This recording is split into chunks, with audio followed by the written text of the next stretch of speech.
मैंने सपने में भी नहीं सोचा था कि मेरे माता पिता बाहर से मेरे लिए एक दीदी लेकर आएंगे। वो दिखने में मेरी दीदी थी, लेकिन असल में वो एक ऐसी लड़की थी जो मुझे कंट्रोल करना पसंद करती थी। एक सच्ची बीमार प्रेमिका, यान्डरे। मैंने अपनी आंखें फाड़कर सामने खड़ी लड़की को देखा। वो लगभग 23-24 साल की रही होगी, सफेद टी शर्ट और जीन्स पहने हुए, काले बाल कंधों तक, और त्वचा इतनी सफेद मानो उसने कभी सूरज नहीं देखा हो।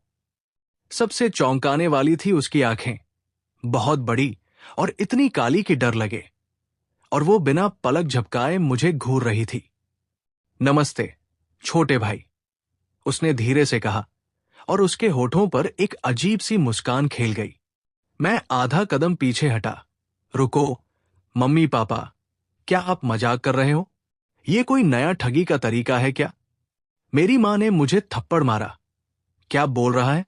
ये लियू रुयान है, हम लिजियांग में मिले। वो अकेले घूम रही थी, उसका बटुआ चोरी हो गया था, तो हमने उसे खाना खिलाया।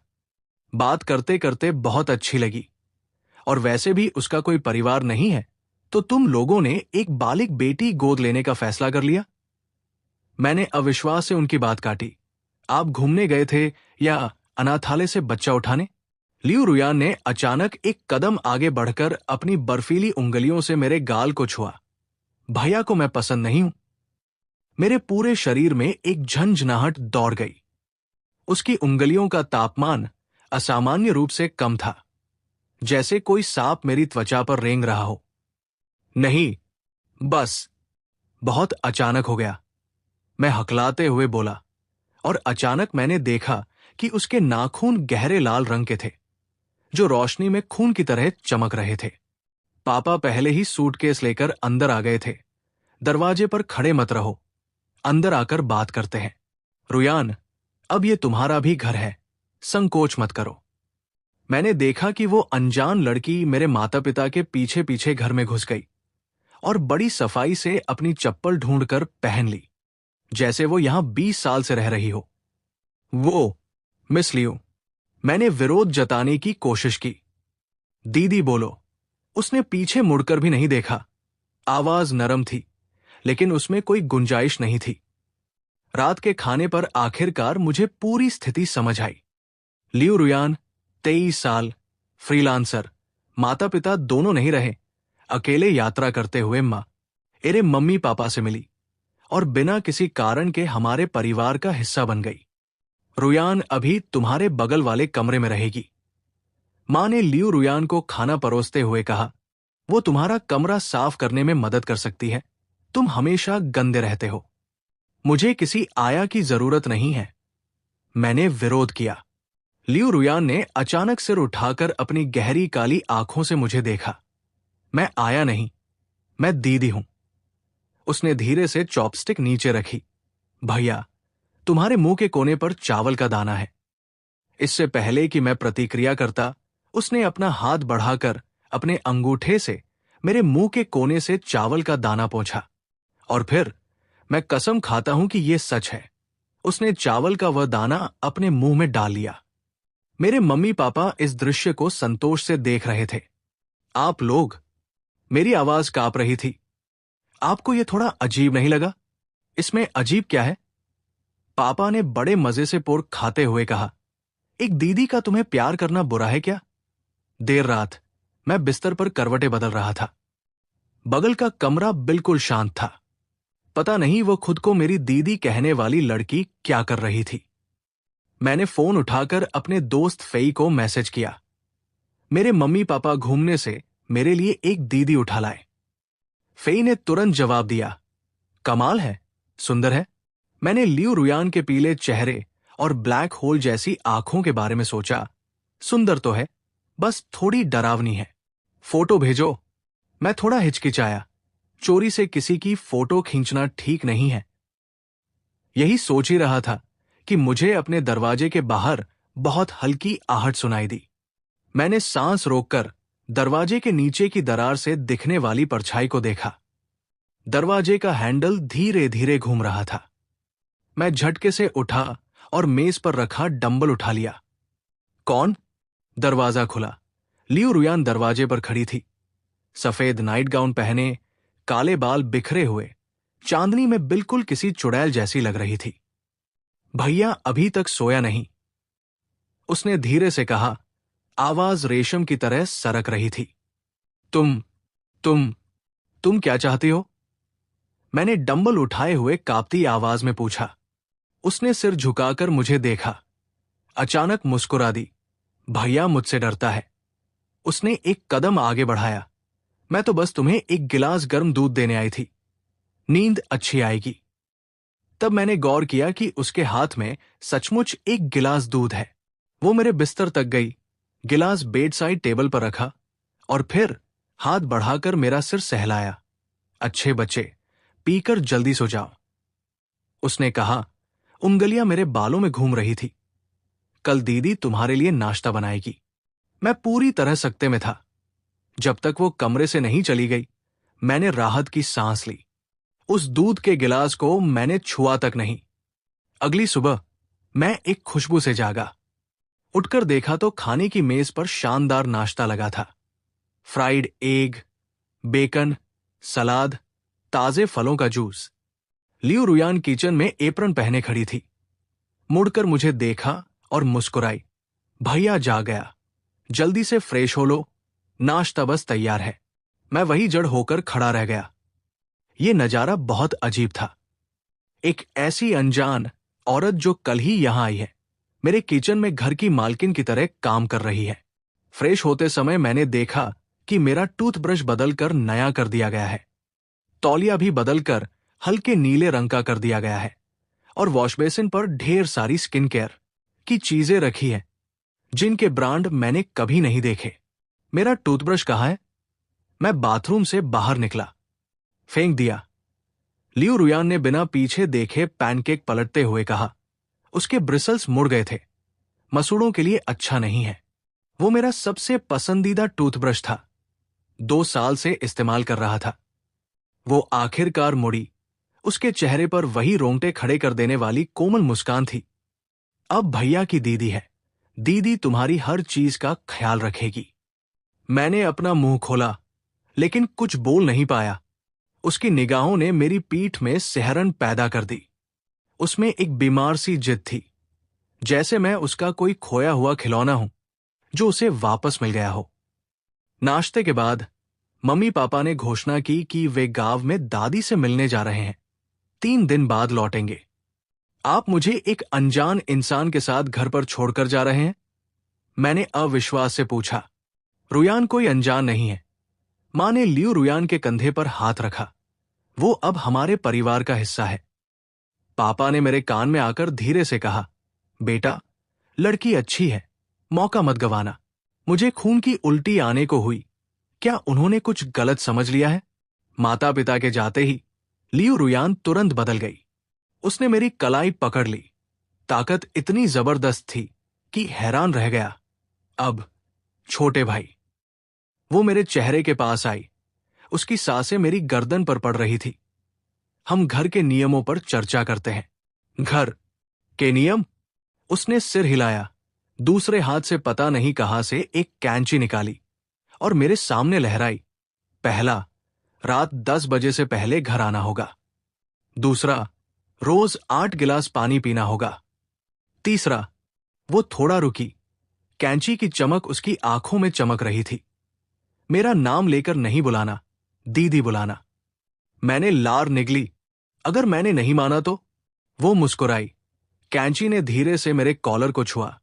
एक बटन जमीन पर गिर पड़ा तो भैया के कुछ कपड़े कम हो जाएंगे। ये दीदी नहीं, किसी मुसीबत को घर ले आए हैं।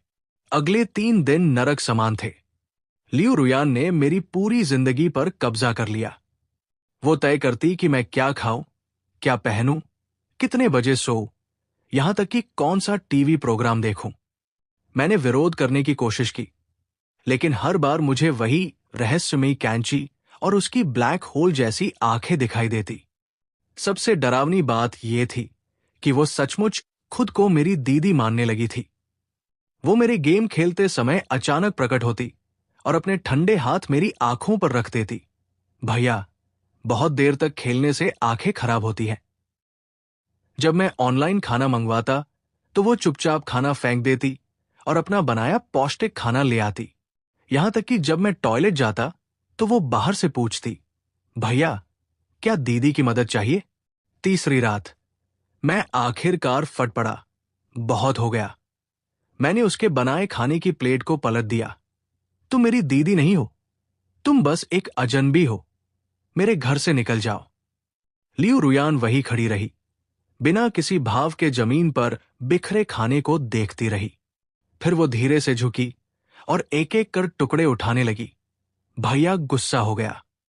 उसने धीरे से कहा, आवाज में एक अजीब सी खुशी थी। गुस्से में भी भैया कितना प्यारा है। मैं मुड़कर जाने लगा, लेकिन अचानक उसने पीछे से मुझे जकड़ लिया। उसकी बाहें लोहे की छड़ों की तरह मेरी कमर से लिपट गई। उसने अपना चेहरा मेरी पीठ पर रख दिया। दीदी को दूर मत करो। उसकी आवाज में अचानक रुआसापन आ गया। क्या भैया दीदी का इकलौता अपना नहीं है?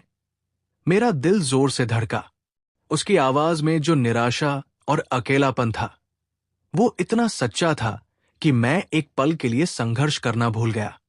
तभी उसने अचानक मुझे छोड़ दिया, मेरे सामने आ गई और उसके हाथ में फिर वही घटिया कैंची थी। इस बार उसने सिर झुकाकर कैंची की नोक मेरी छाती पर रख दी। अगर भैया को सच में दीदी नहीं चाहिए, तो दीदी भैया का दिल निकालकर हमेशा अपने पास रख लेगी। इस तरह हम कभी अलग नहीं होंगे, है ना? मेरे पैरों के नीचे से जमीन खिसक गई। ठंडे पसीने से मेरी पीठ भीग गई। खिड़की से चांदनी आ रही थी। उसकी आंखों में किसी जंगली जानवर की सी चमक थी। मैं तो मजाक कर रहा था। मैंने जबरदस्ती हंसते हुए कहा, दीदी सबसे अच्छी है। उसने तुरंत एक शानदार मुस्कान बिखेरी। कैंची जादुई ढंग से गायब हो गई। अच्छा भैया, दीदी तुम्हारे लिए कुछ खाने को बनाती है। उसे उछलते कूदते जाते देख मैं जमीन पर बैठ गया। ये औरत पक्का पागल है, और बुरी तरह से। मम्मी पापा जब लौटे, मैं किसी मसीहा को देखने की तरह उनकी तरफ लपका। मम्मी पापा, इसे भेज दो, ये पागल है। मेरे मम्मी पापा ने हैरानी से मुझे और पास खड़ी प्यारी सी मुस्कान देती लियू रुयान को देखा। रुयान, क्या हुआ? मां ने पूछा। लियू रुयान की आंखें लाल हो गई। शायद मैं अच्छी नहीं हूं। भैया को मेरा देखभाल करना पसंद नहीं है। उसने सिर झुका लिया। 2 आंसू बिल्कुल सही समय पर गिरे। मैं दंग रह गया। ये एक्टिंग। ऑस्कर इसका हकदार है। बदतमीज। पापा ने जोर से कहा, तुम दीदी के साथ ऐसा कैसे कर सकते हो? रुयान तुम्हारा कितना ख्याल रखती है। वो मुझे कैंची से धमकाती है। मैंने शिकायत की। कैंची? मेरी मां ने हैरानी से पूछा, कौन सी कैंची? मैंने लियू रुयान की तरफ देखा। वो मासूमियत से अपनी बड़ी बड़ी आंखें झपकाते हुए हाथ में एक प्लास्टिक की खिलौना कैंची पकड़े थी। भैया ने कोई बुरा सपना देखा होगा। उसने कोमलता से कहा, दीदी तो बस इससे तुम्हारे कपड़ों के ढीले धागे काट रही थी। मैं पूरी तरह टूट गया। ये औरत बहुत खतरनाक है। रात को मैंने अपने कमरे का दरवाजा बंद करके फेई को फोन लगाया। यार, बचाओ, वो औरत एक संकी है। सच में? फेई ने उत्साहित होकर पूछा, कितनी संकी? वो मेरी हर चीज कंट्रोल करती है और मुझे धमकाती भी है। फेई ने सीटी बजाई। ये तो टिपिकल यान्डरे, पागल प्रेमिका वाला टाइप है। तू तो लकी है। लकी मेरा क्या? मैंने धीमी आवाज में कहा। वो शायद मुझे मारना चाहती है। तो और मजा आएगा। फेई, वो खुद एक संकी, और भी उत्तेजित हो गया। कल मैं तेरे घर आ रहा हूं, देखता हूं। फोन रखने के बाद मैं सोने की तैयारी कर रहा था कि मुझे दरवाजे का ताला घूमने की आवाज सुनाई दी। मैंने डर के मारे दरवाजे के हैंडल को धीरे धीरे घूमते देखा। भगवान का शुक्र है कि मैंने ताला लगा लिया। भैया, लियू रुयान की आवाज बाहर से आई, शहद जैसी मीठी। दरवाजा खोलो ना, दीदी तुम्हारे लिए गर्म दूध लाई है। ना, नहीं चाहिए, मैं सो गया हूं। मेरी आवाज कांप रही थी। बाहर कुछ सेकंड की खामोशी रही। फिर मैंने उसकी हल्की सी हंसी सुनी। अच्छा, तो भैया गुड नाइट, कोई अच्छा सा सपना देखना। उसके कदमों की आहट धीरे धीरे दूर चली गई। मैंने राहत की सांस ली, लेकिन तभी मैंने देखा कि दरवाजे के नीचे की दरार से एक कागज का टुकड़ा अंदर सरका दिया गया है। मैंने डरते डरते उसे उठाया। उस पर सुंदर अक्षरों में लिखा था, भैया का दरवाजा बंद करने का तरीका बहुत प्यारा है, लेकिन दीदी के पास चाबी है। कल मिलते हैं। मैंने उस दिल के निशान को घुरा। पूरे शरीर में ठंड दौड़ गई। अब तो जीना मुश्किल हो गया। माता पिता के लौटने के दूसरे दिन मैंने शरण लेने के लिए फेई के घर जाने का फैसला किया। पक्का बाहर जाओगे भैया? लियू रुयान दरवाजे पर खड़ी थी, अपनी उंगलियों पर बाल लपेट रही थी और प्लास्टिक की कैंची उसके दूसरे हाथ में पवन चक्की की तरह घूम रही थी। मैंने लार निगली, बस दोस्त के घर जाकर गेम खेलूंगा। वो अचानक करीब आई, इतनी करीब कि मैं उसकी पलकों की गिनती कर सकता था। कौन सा दोस्त? लड़का या लड़की? कहाँ रहता है? कितने बजे लौटोगे? फेई, लड़का है, पड़ोस वाली कॉलोनी में। अंधेरा होने से पहले लौट आऊंगा। मैंने एक ही सांस में बोल दिया। मेरी पीठ दरवाजे से सट चुकी थी। लियू रुयान ने सिर झुकाकर मुझे देखा। काली आंखें दो अथाह गड्ढों जैसी लग रही थी। फिर वो मुस्कुराई, हाथ बढ़ाकर मेरा कॉलर ठीक किया। 10 बजे से पहले लौट आना, वरना दीदी को चिंता होगी। मैं जान बचाकर भागा। फेई का घर इंस्टेंट नूडल्स और मोजों की मिलीजुली बदबू से भरा था। मैं उसकी गेमिंग चेयर पर धम से बैठ गया, जैसे कोई मछली पानी से बाहर निकाल दी गई हो। तो फेई ने उत्सुकता से पास आते हुए पूछा, ये दीदी सच में तुझे कैंची से धमकाती है? 100% सच। मैंने कोल्ड ड्रिंक पीते हुए कहा। वो मेरी हर हरकत पर नजर रखती है, यहां तक कि जब मैं टॉयलेट जाता हूं तो पूछती है मदद चाहिए या नहीं। फेई ने अपनी ठुड्डी पर हाथ फेरते हुए कहा, सुनने में तो ये किसी खास तरह का रोल प्ले जैसा लग रहा है। रोल प्ले मेरी वाट लगी है। मैंने उसकी तरफ कुशन फेंका। मेरी जान को खतरा है तो पुलिस को बुला ले। मैं चुप हो गया। सच तो यह था कि लियू रुयान भले ही डरावनी थी, लेकिन उस कैंची के अलावा उसने असल में मुझे कभी नुकसान नहीं पहुंचाया था। और उसका बनाया खाना सच में बहुत स्वादिष्ट होता था। शाम को जब मैं घर लौटा तो देखा कि लिविंग रूम पूरी तरह चमक रहा है।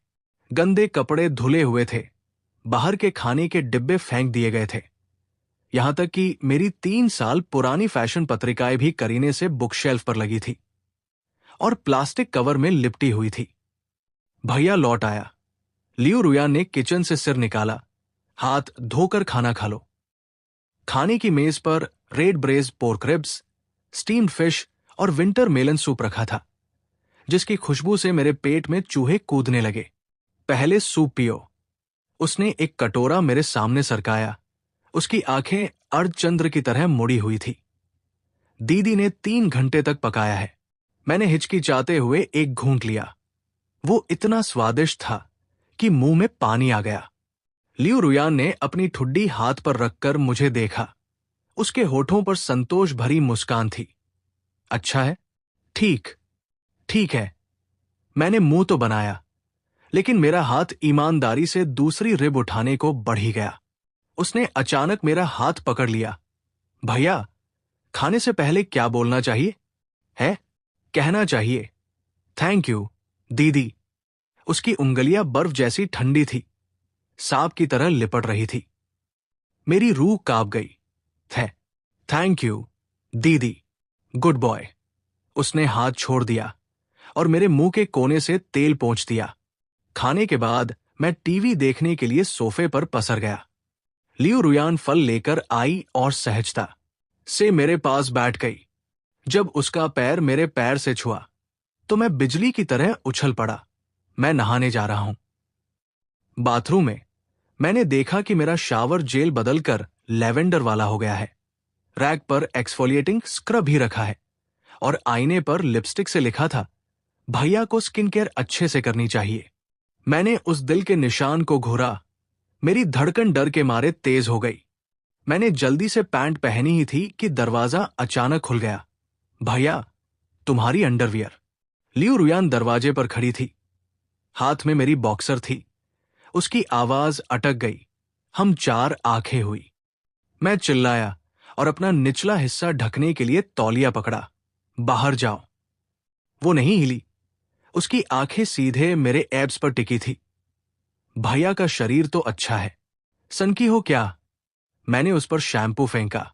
वो फुर्ती से बच गई। हंसते हुए दरवाजा बंद कर लिया। अगली बार दीदी तुम्हारी पीठ रगड़ेगी। रात में मुझे एक बुरा सपना आया। सपने में लियू रुयान कैंची से मेरी छाती चीर रही थी। मेरा दिल निकालकर एक कांच के जार में डाल रही थी। जागने पर पूरा शरीर पसीने से तर था और मैंने बिस्तर के पास एक साया बैठा पाया। बुरा सपना आया? लियू रुयान की आवाज अंधेरे में बहुत साफ लग रही थी। मैं डर के मारे बिस्तर से लगभग लुढ़कते लुढ़कते बचा। तुम अंदर कैसे आई? दरवाजा बंद नहीं था। उसने हाथ बढ़ाकर मेरा माथा छुआ। उंगलियां बर्फ जैसी। इतना पसीना दीदी पोंछ देती है। मैं जड़वत बैठा रहा जब उसने गीले वाइप से मेरी छाती पोंछी। उसकी सांसें मेरी गर्दन पर पड़ रही थी, जिनमें पुदीने की गंध थी। भैया का दिल बहुत तेज धड़क रहा है। वो हल्के से हंसी। उसकी हथेली मेरे बाएं सीने पर आ गई। डर से या एक्साइटमेंट से? डर से, बिल्कुल डर से। मैं पीछे सरका। मेरा सिर बेड के हेडबोर्ड से टकराया। वो अचानक झुकी। उसके होंठ लगभग मेरे कान से सट गए। झूठ। इतना कहकर वो उठकर चली गई। उसके कदम बिल्ली की तरह हल्के थे। मैं सुबह होने तक छत को घूरता रहा। हफ्ते के अंत में मम्मी पापा फिर बाहर गए। जाने से पहले माँ ने चुपके से मेरे हाथ में एक कंडोम का पैकेट रख दिया। मुझे तो जैसे मौत आ गई। माँ, हमारा वैसा रिश्ता नहीं है, देर बेर का है।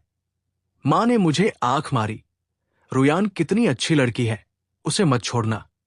मैंने बेबस होकर देखा कि लियू रुयान बड़े प्यार से मम्मी पापा को अलविदा कह रही थी और उनके जाते ही मेरी तरफ मुड़ी और अपनी शैतानी मुस्कान दिखाई। अब घर में बस हम दो ही हैं। भैया, मैं 2 कदम पीछे हटा। तुम क्या चाहती हो? बड़ी सफाई। उसने मुझे एक एप्रन फेंका। पहले तुम्हारे सुअर के बाड़े से शुरुआत करते हैं। उसके बाद के 6 घंटे मेरी जिंदगी के सबसे भयानक घंटे थे। लियू रुयान एक इंसानी वैक्यूम क्लीनर की तरह मेरे कमरे के हर कोने में घुस गई। मेरे लिमिटेड एडिशन के एक्शन फिगर्स को उसने अल्कोहल वाइप से साफ किया। गेम डिस्क को अल्फाबेटिकल ऑर्डर में लगाया। बेडशीट और तकिए के कवर बदल दिए। ये ढेर क्या है? उसने कागजों का एक बंडल उठाया। Comic draft. मत छुओ। मैं छीनने दौड़ा, लेकिन वो चालाकी से बच गई और जल्दी जल्दी पन्ने पलटने लगी। भैया बहुत अच्छा बनाता है। उसने एक पन्ना निकाला। खासकर लड़कियों का ये हिस्सा बहुत सटीक बनाया है। मेरा चेहरा शर्म से टमाटर जैसा लाल हो गया। मुझे वापस करो। दे सकती हूं। उसने ड्राफ्ट ऊपर उठाए। दीदी को एक किस करो तो दूं। सपने दे। खो। तो फिर उसने न जाने कहां से फिर कैंची निकाल ली। मैं तुम्हारी कला को थोड़ा एडिट कर देती हूं। कैंची को अपनी मेहनत की तरफ बढ़ता देख मैंने हथियार डाल दिए। मैंने जल्दी से उसके गाल पर एक चुम्मी ली, मच्छर के काटने से भी हल्की। लियू रुयान मानो स्टैच्यू बन गई, पूरी जम गई और उसके गालों पर धीरे धीरे लाली छा गई। मैंने मौका पाकर ड्राफ्ट वापस छीन लिए और देखा कि उसकी आंखें नम थी, जैसे बारिश में भीगी हुई बिल्ली। भैया। उसकी आवाज अचानक नरम पड़ गई। एक बार और करो ना। ना। मैंने ड्राफ्ट छुपाकर खुद को कोने में कर लिया। वो बिस्तर पर घुटनों के बल बैठ गई, शरारत से होंठ फुलाए। कंजूस। उस रात मैंने खुद को पाया कि मुझे लियू रुयान की मौजूदगी की थोड़ी आदत हो गई है। जब वो किचन में गाना गुनगुनाते हुए खाना बना रही थी, तो मुझे ये नजारा अजीब तरह से सुकून भरा लगा। भैया, ये चखो। उसने चिकन का एक टुकड़ा उठाकर मेरे मुंह के पास लाया। मैंने बिना सोचे मुंह खोल दिया। फिर तुरंत एहसास हुआ कि ये इनडायरेक्ट किस है और लगभग दम घुट गया। अच्छा है? मैंने सिर हिलाया। उसकी आंखों में देखने की हिम्मत नहीं हुई। तो दीदी को इनाम दो। कौन सा इनाम? मेरे बाल सुखाओ। और इस तरह मैं सोफे पर बैठा था। लियू रुयान मेरे पैरों के बीच बैठी थी। उसके गीले बाल मेरे घुटनों पर फैले हुए थे। हेयर ड्रायर की आवाज गूंज रही थी। उसके बालों की खुशबू मेरी नाक में भर रही थी। भैया के हाथ तो बहुत अच्छे हैं। उसने पीछे मुड़कर मुझे देखा। उसके कपड़ों का कॉलर खुला हुआ था, जिससे उसकी कॉलर बोन और थोड़ी सफेदी दिख रही थी। मैंने जबरदस्ती अपनी नजर दीवार की घड़ी पर टिकाई। तुम हिलो मत। भैया शर्मा रहा है। वो अचानक मुड़ी और उसने अपनी बाहें मेरी कमर पर लपेट दी। चेहरा बिल्कुल लाल है। हेयर ड्रायर जमीन पर गिर गया। मेरे दिल की धड़कन इतनी तेज थी कि शायद पूरी बिल्डिंग सुन सकती थी। लियू रुयान। मैंने उसे हटाने की कोशिश की। बहुत हो गया। वो जम गई। उसकी आंखें अचानक लाल हो गई। तुमने मुझे क्या बुलाया? लियू। रुयान। नहीं। उसने अचानक मेरी ठुड्डी पकड़ ली। दीदी बुलाओ। मैं उसकी आंखों की दीवानगी से डर गया। हकलाते हुए बोला, दीदी। वो तुरंत बदल गई। उसकी मुस्कान शहद जैसी मीठी। Good boy. फिर उसने मेरे माथे पर एक किस किया और फुर्ती से उछलकर खड़ी हो गई। मैं फल काट कर लाती हूं। उसे उछलते कूदते जाते देख मैंने अपना माथा छुआ और मेरे मन की स्थिति रंगों के बिखरे पैलेट जैसी जटिल हो गई। आधी रात को पेशाब की वजह से नींद खुली। मैं आंखें मलते हुए टॉयलेट गया तो देखा कि किचन की लाइट जल रही है। लियू रुयान ने मेरी तरफ पीठ की हुई थी। उसके कंधे हल्के से कांप रहे थे। दीदी। मैंने आजमाइशी तौर पर पुकारा। वो झट से मुड़ी। उसने हाथ में कुछ पकड़कर पीठ के पीछे छुपा लिया। लेकिन मैंने देख लिया, दवा की शीशी। भैया जाग कैसे गया? उसकी आवाज थोड़ी भारी थी। तुम बीमार हो? उसने सिर हिलाया। दवा की शीशी जेब में डाल ली। बस विटामिन है, जल्दी से जाकर सो जाओ। मैंने हिचकिचाकर हिम्मत जुटाई और पास गया। मुझे दिखाओ। नहीं। वो एक कदम पीछे हटी। उसकी निगाहें भटक रही थी। हम कुछ सेकंड तक जमे रहे। उसने अचानक आह भरी और जेब से शीशी निकालकर मुझे दे दी। एंटी डिप्रेसेंट है। आधी खत्म हो गई। मैंने सदमे में उसे देखा। वो मुस्कुराई। उसकी मुस्कान साबुन के बुलबुले की तरह नाजुक। भैया को डर गया? कोई बात नहीं। उसने शीशी वापस ली। पुरानी आदत है, मम्मी पापा को मत बताना, ठीक है? मुझे समझ नहीं आया कि क्या कहूं। बस सिर हिला दिया। उसने हाथ बढ़ाकर मेरा सिर सहलाया। गुड बॉय, जा सो जा। बिस्तर पर लौटकर मैं करवटें बदलता रहा। दवा खाते समय लियू रुयान का अकेला साया मेरे दिमाग में घूम रहा था। आखिर उसने क्या सहा होगा और वो मुझ भाई पर इतनी जिद क्यों रखती है? अगली सुबह मैं गहरी काली घेरों वाली आंखों के साथ उठा। देखा नाश्ता तैयार था, लेकिन लियू रुयान नहीं थी।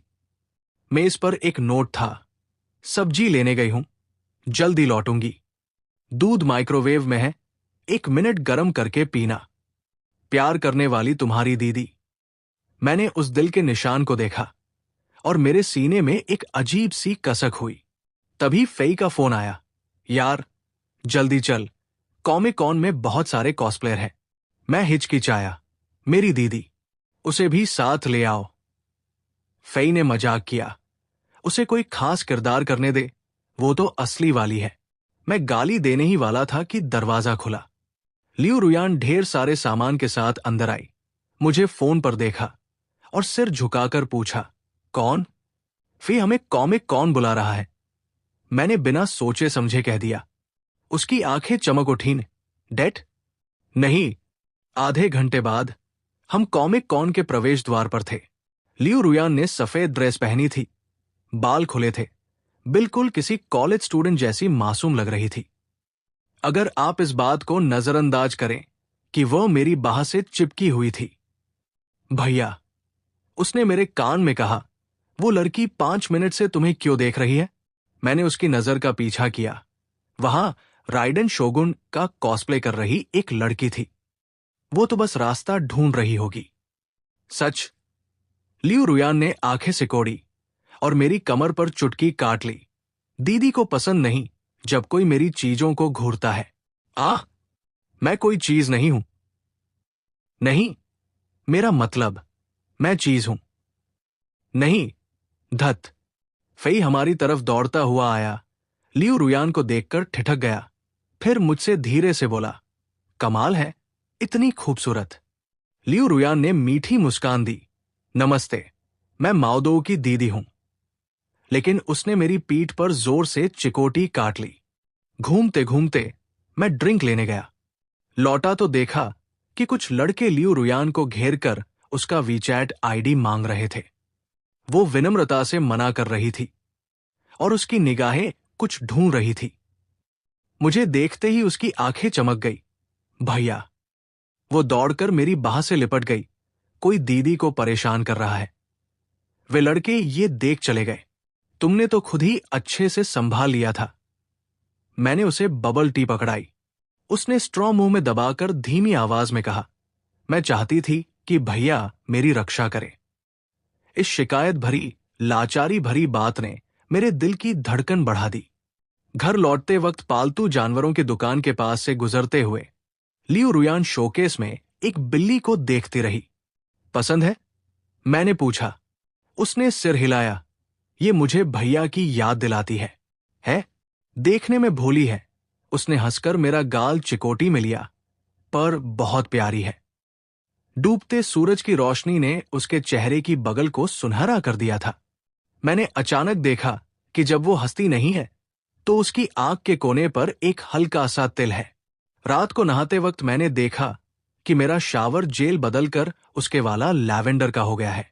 खुशबू मेरी नाक में घुल रही थी और मुझे अचानक उसके बालों की खुशब याद आ गई।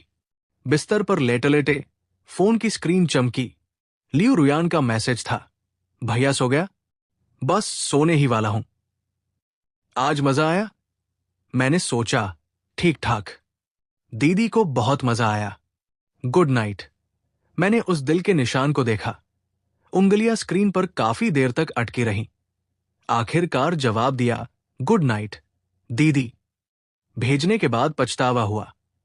मैंने अपना चेहरा तकिए में छुपा लिया, गया काम से।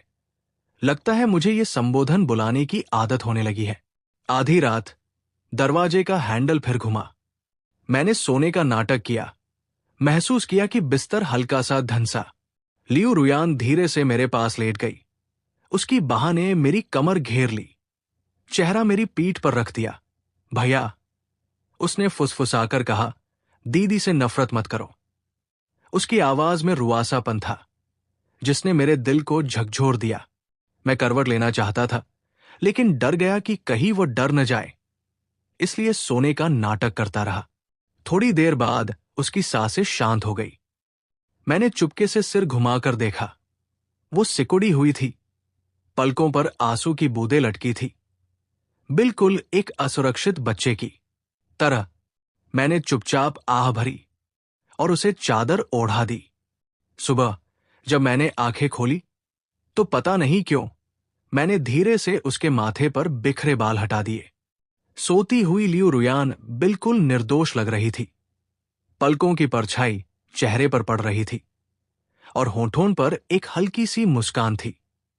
तभी फोन कांपा। फेई का मैसेज, यार आज बास्केटबॉल मैच में आ रहा है ना? मैं जवाब देने ही वाला था कि मेरी बाहों में लियू रुयान हिली और धीरे धीरे आंखें खोली। उसने अधखुली आंखों से ऊपर देखा। मुझे देखा तो आंखें चमक गई। भैया जाग गया। गुड मॉर्निंग किस। रुको। मैं पीछे हटा, लेकिन वो पहले ही मेरे गाल पर चुम्मी ले चुकी थी। फिर उछलकर बिस्तर से उतर गई। मैं नाश्ता बनाती हूं। उसकी खुशमिजाज कदमताल देख मैंने अपना गाल सहलाया और आह भरी। अजीब बात थी, इस बार मुझे बिल्कुल भी बुरा नहीं लगा। खाने की मेज पर मैंने परीक्षण करते हुए कहा, आज फेई ने बास्केटबॉल खेलने बुलाया है। लियू रुयान का बेकन काटता हाथ रुका। चाकू की नोक ने चॉपिंग बोर्ड पर गहरी निशान छोड़ दिया। कितने बजे लौटोगे? शाम तक। 1 बजे से पहले लौट आना। उसने बिना मुड़े कहा, दीदी ने तुम्हारी पसंद की स्वीट एंड सॉर रिब्स बनाई है।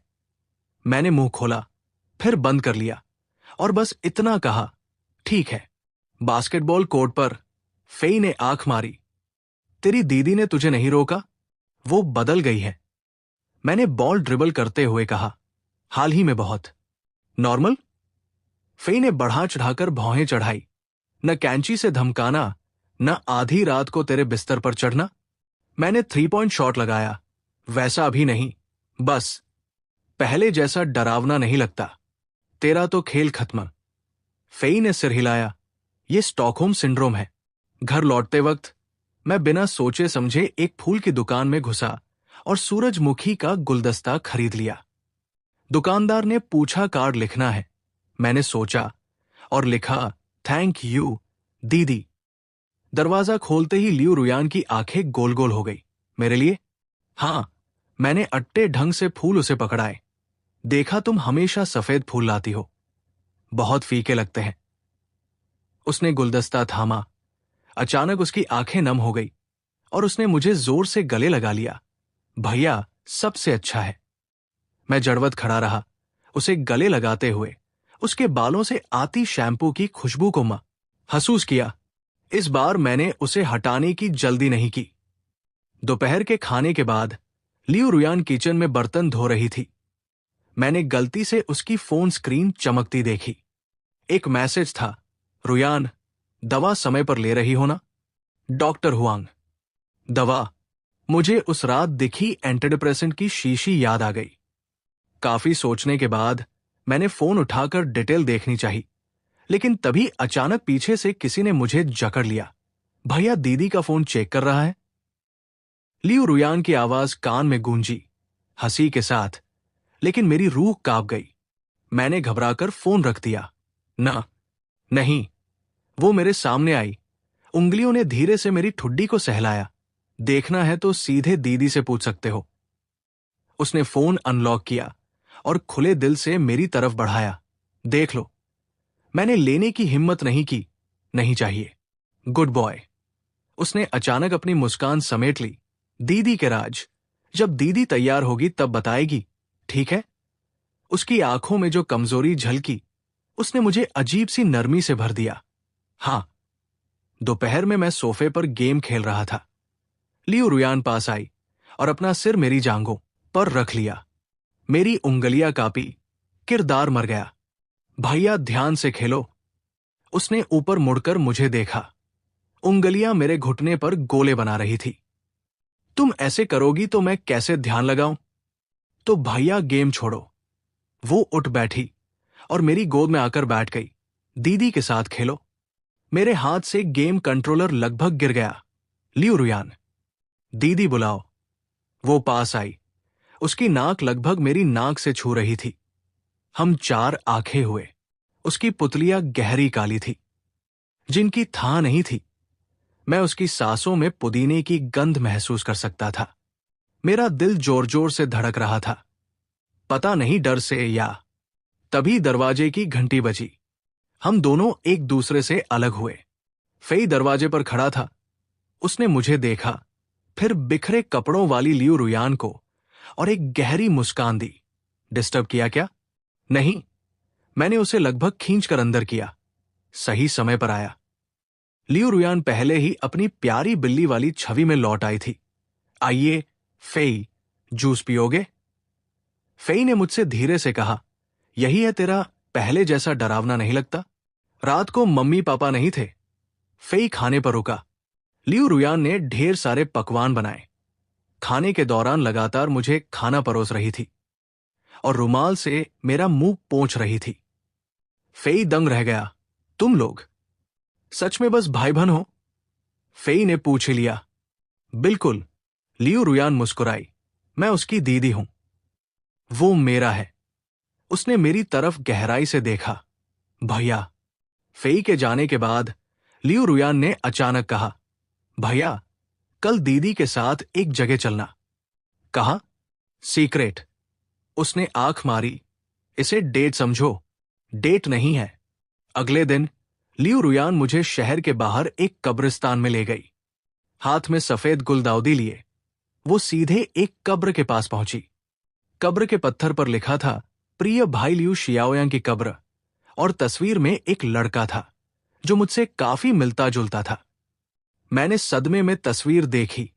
ये मेरा छोटा भाई लियू रुयान ने फूल रखे, आवाज नरम थी।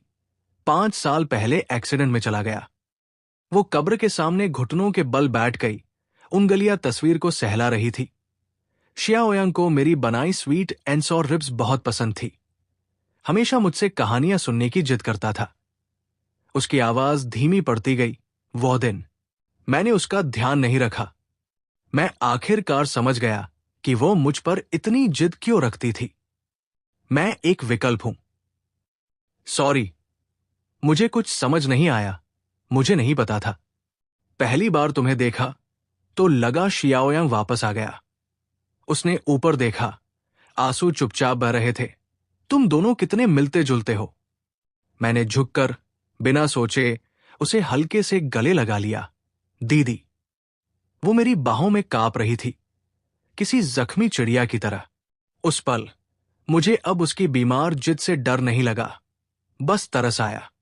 घर लौटते वक्त लियू रुयान ने हर समय मेरा हाथ पकड़ रखा था, पहले से कहीं ज्यादा कसकर। भैया, उसने अचानक कहा, दीदी अब तुम पर जबरदस्ती नहीं करेगी, है? मैंने सोच लिया। उसने दूर क्षितिज को देखा। तुम शियाओयांग नहीं हो और मुझे तुम्हें उसकी जगह नहीं समझना चाहिए। मुझे उससे ये उम्मीद नहीं थी। तो क्या तुम अभी मेरे घर रहोगी? उसने कदम रोके, मुड़कर मेरी तरफ देखा। क्या तुम चाहते हो मैं जाऊं? मैं अटक गया। 1 महीने पहले मैं चाहता था कि वो गायब हो जाए, लेकिन अब मैंने अपना सिर खुजाया। तेरे साथ रहने की आदत हो गई है। उसकी आंखें चमक उठीं और वो अचानक मुझसे लिपट गई। तो दीदी यही रहेगी। लेकिन वो एक कदम पीछे हटी और गंभीरता से बोली, एक व्यक्ति के रूप में, लियू रुयान के रूप में, किसी के विकल्प के रूप में नहीं। मैंने सिर हिलाया और मन ही मन लगा जैसे कोई बड़ा बोझ उतर गया हो। रात को मैंने खुद उसका दरवाजा खटखटाया। दीदी, मूवी देखोगी? उसने हैरानी से मुझे देखा। सच? लिविंग रूम में हम सोफे पर सटकर बैठे। हॉरर फिल्म के डरावने सीन में लियू रुयान ने मेरी बाह पकड़ ली। इस बार मैं पीछे नहीं हटा। भैया को डर नहीं लगता? उसने धीरे से पूछा। लगता है, मैंने सच कहा, लेकिन इससे ज्यादा डर तुम्हारी कैंची से लगता है। वो खिलखिलाकर हंस पड़ी। वो कैंची प्लास्टिक की थी, याद है? लेकिन तुम्हारी चिकोटी असली दर्द देती है। तो वो पास आई। उसकी सांस मेरे कान पर पड़ी। दीदी मल देती है। मेरे कान गर्म हो गए। फिर भी मैं पीछे नहीं हटा। फिल्म की रोशनी उसके चेहरे पर पड़ रही थी। मैंने देखा कि जब वो मुस्कुराती है तो उसके दाहिने गाल पर एक छोटा सा डिंपल पड़ता है। रात में आधी नींद में मुझे लगा कोई मेरे बिस्तर पर आया है। लियू रुयान हमेशा की तरह मेरी बाहों में दुबक गई, लेकिन इस बार उसने धीरे से पूछा, आ सकती हूं? मैंने नींद में ही हूं की आवाज निकाली। वो एहतियात से पास आई। उसकी बाह ने मेरी कमर घेर ली, पहले से कहीं ज्यादा नरमी से। हफ्ते के आखिर की सुबह मैं एक खुशबू से जागा। दरवाजा खोला तो देखा लियू रुयान किचन में एप्रन पहने काम कर रही है। सूरज की रोशनी खिड़की से उस पर पड़ रही थी, मानो उसे सुनहरा बना रही हो। वो गाना गुनगुना रही थी। बाल लापरवाही से बांधे हुए थे, जिससे उसकी सफेद गर्दन दिख रही थी। जाग गया। उसने मुड़कर मुझे देखा और मुस्कुराई। नाश्ता बस तैयार है। मैं वही ठिठक गया। 1 महीने पहले ये नजारा मेरे लिए किसी दुस्वप्न से कम नहीं था, लेकिन अब अजीब तरह से एक घर जैसा एहसास होता है। मेज पर मेरी पसंद का फ्राइड एग और बेकन था और एक गर्म दूध का गिलास। लियू रुयान सामने बैठी, ठुड्डी हाथों पर रखे मुझे देख रही थी। अच्छा है? हां। मैंने सिर झुकाकर खाना खाया। उसकी आंखों में देखने की हिम्मत नहीं हुई। कब्रिस्तान वाले दिन के बाद से हमारे रिश्ते में एक अजीब सी नजाकत आ गई थी। वो अब मुझे दीदी बुलाने के लिए मजबूर नहीं करती थी, नहीं आधी रात को कैंची दिखाकर धमकाती थी, लेकिन मुझे उल्टा उसकी कमी खलने लगी थी। भैया, उसने अचानक कहा, आज दीदी के साथ एक जगह चलना। कहा, हॉस्पिटल। उसने चॉपस्टिक रखी, चेकअप के लिए। तब मैंने उसकी आंखों के नीचे हल्के काले घेरे देखे और उस रात की दवा की शीशी याद आई। मैंने सिर हिलाया। चलो। सिटी अस्पताल का मनोविज्ञान विभाग। लियू रुयान मुझे गलियारों से ले जाती हुई बड़ी सफाई से चल रही थी। इंतजार करते वक्त वो घबराई हुई अपनी उंगलियां मरोड़ रही थी। मैंने बिना सोचे समझे उसका हाथ थाम लिया। सब ठीक होगा। उसने हैरानी से मुझे देखा, फिर एक मुस्कान बिखेरी और उसकी उंगलियां चुपके से मेरी उंगलियों में उलझ गई। डॉक्टर हुआंग एक स्नेही अधेड़ उम्र की महिला थी। मुझे देखकर उन्होंने भौहें चढ़ाई। ये है मेरे भाई, लियू रुयान ने कहा, आवाज में गर्व था। जांच के दौरान मैं बाहर इंतजार कर रहा था। कांच के पार मैंने देखा कि लियू रुयान कभी सिर झुकाती, कभी जोश से कुछ कहती, और डॉक्टर हुआंग सिर हिलाकर नोट करती रही। 1 घंटे बाद दरवाजा खुला। लियू रुयान की आंखें लाल थी, लेकिन चेहरे पर हल्कापन था। कैसा रहा? मैं खड़ा हुआ। डॉक्टर ने कहा, मैंने तरक्की की है। उसने धीरे से कहा, फिर डॉक्टर हुआंग की तरफ मुड़ी। ये है माओदो, मेरे अभी के भाई। डॉक्टर हुआंग ने गहराई से मुझे देखा। रुयान ने तुम्हारे बारे में बहुत कुछ बताया है। उसकी देखभाल करने के लिए शुक्रिया। मैंने अपना सिर खुजाया। कुछ समझ नहीं आया कि क्या कहूं। देखभाल? वो तो हमेशा मेरी देखभाल करती है। घर लौटती बस में लियू रुयान मेरे कंधे पर सो गई। उसकी सांसें एक्समान थी, पलकें हल्की हल्की कांप रही थी, बिल्कुल एक थके हुए बच्चे की तरह। मैंने धीरे से अपना पोस्चर ठीक किया ताकि वो आराम से लेट सके। भैया, वो सपने में बुदबुदाई और मेरी बाहों में और सिमट गई। मेरे दिल की धड़कन एक पल के लिए रुक सी गई। रात को मैंने खुद फिल्म देखने का प्रस्ताव रखा। लियू रुयान ने हैरानी से सिर हिलाया और अपने कमरे से ढेर सारे स्नैक्स ले आई। हम सोफे पर बैठे। वो सहजता से मेरे पास आकर मेरे कंधे पर सिर रखकर बैठ गई। फिल्म आधी हुई थी कि मुझे अपने कंधे पर गीलापन महसूस हुआ। वो रो रही थी। क्या हुआ? मैंने घबराकर टिश्यू ढूंढे। कुछ नहीं, उसने आंसू पोंछे। बस तुम्हारा शुक्रिया मेरे साथ हॉस्पिटल आने के लिए। पहले मैं अकेले जाया करती थी। मेरा सीना भर आया। मैंने हाथ बढ़ाकर उसके बाल सहलाए। अब से हमेशा साथ चलूंगा। उसने ऊपर देखा। आंखें चमक रही थी। सच? हाँ। वो अचानक मुझसे लिपट गई, इतनी जोर से कि मेरी सांसें अटक गई। भैया सबसे अच्छा है। मैंने बेबस होकर उसे गले लगा लिया। उसके बालों से आती परिचित शैम्पू की खुशबू को महसूस किया। अजीब बात थी, अब मुझे ये एहसास बिल्कुल भी बुरा नहीं लगता।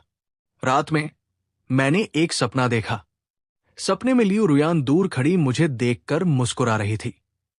मैं उसके पास जाना चाहता था, लेकिन कितना भी दौड़ूं, पास नहीं पहुंच पा रहा था। जागा तो देखा वो मेरे बिस्तर के पास बैठी चुपचाप मुझे देख रही है। दीदी, मैंने नींद में ही बुदबुदाया। बुरा सपना आया? उसने धीरे से कहा, बार बार मेरा नाम ले रहे थे। मैंने तब गौर किया कि मेरा पूरा शरीर पसीने से भीगा हुआ है। लियू रुयान ने गीले तौलिए से मेरा माथा पोंछा। हरकत इतनी कोमल थी जितनी हो सकती थी। क्या सपना देखा? उसने पूछा। भूल गया, मैंने झूठ बोला। वो मुस्कुराई और बिना पूछताछ किए बोली, सो जाओ, मैं यही हूं। मैंने आंखें बंद की। महसूस किया उसका हाथ धीरे धीरे मेरी पीठ थपथपा रहा है, जैसे मां बच्चे को सुलाती है। धीरे धीरे मैं फिर से सपनों में खो गया। अगले दिन हफ्ते का आखिरी दिन था। हम साथ में सुपरमार्केट गए। लियू रुयान शॉपिंग कार्ट धकेल रही थी और एक आम लड़की की तरह ये सोच रही थी कि कौन सा दही खरीदा जाए। उसकी गंभीरता से सोचती प्रोफाइल देखकर मुझे एहसास हुआ कि मैंने उसे उस बीमार दीदी के रूप में सोचना बहुत पहले बंद कर दिया है। भैया, ये देखो कैसा है। उसने स्ट्रॉबेरी के 2 डिब्बे उठाकर तुलना की।